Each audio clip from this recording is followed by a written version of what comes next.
Barcelona ও পিএসজিতে একসঙ্গে খেলেছে Lionel Messi ও Neymar junior. দুইজনের মাঝে ভালো বন্ধুত্বের বিষয়টি অনেকবার সামনে এসেছে, অথচ দুইজন যথাক্রমে প্রতিনিধিত্ব করছেন চিরপ্রতিদ্বন্দ্বী আর্জেন্টিনা ও ব্রাজিলের হয়ে। নেইমারকে বিশ্বের অন্যতম সেরা খেলোয়াড় দাবি করে তাকে আসন্ন 2026 ফুটবল বিশ্বকাপে দেখতে চাওয়ার ইচ্ছা প্রকাশ করেছে আলবিসেলেস্তা তারকা লিওনেল মেসি। পডকাস্ট অনুষ্ঠান লো দেল পোলোসোতে বিশ্বকাপ জয়ী আর্জেন্টাইন অধিনায়ক বলেছেন, বিশ্বকাপে আমরা সেরা খেলোয়াড়দের পেতে চাই এবং নেইমারের ফর্ম যেমনই হোক না কেন সে তাদের একজন হয়ে থাকবে। বিশ্বকাপে তাকে দেখতে পাওয়া চমৎকার বিষয় হবে, কারণ ব্রাজিল এবং ফুটবলের জন্য সে অনেক কিছু। আমার আশা সে সেখানে থাকবে, কিন্তু আমরা নিরপেক্ষ হতে পারি না, কারণ তার সবসময় সেখানে থাকা উচিত।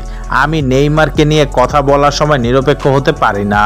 নেইমার অবশ্যই ভালো একজন বন্ধু, তাকে বিশ্বকাপে খেলতে দেখতে পছন্দ করব। তার সঙ্গে ভালো কিছু ঘটুক, কারণ সে মানুষ হিসেবেও চমৎকার। ভালো কিছুই প্রাপ্য সে, এবং আমি আশা করি সেখানে ব্রাজিলের স্কোয়াডে সে থাকবে।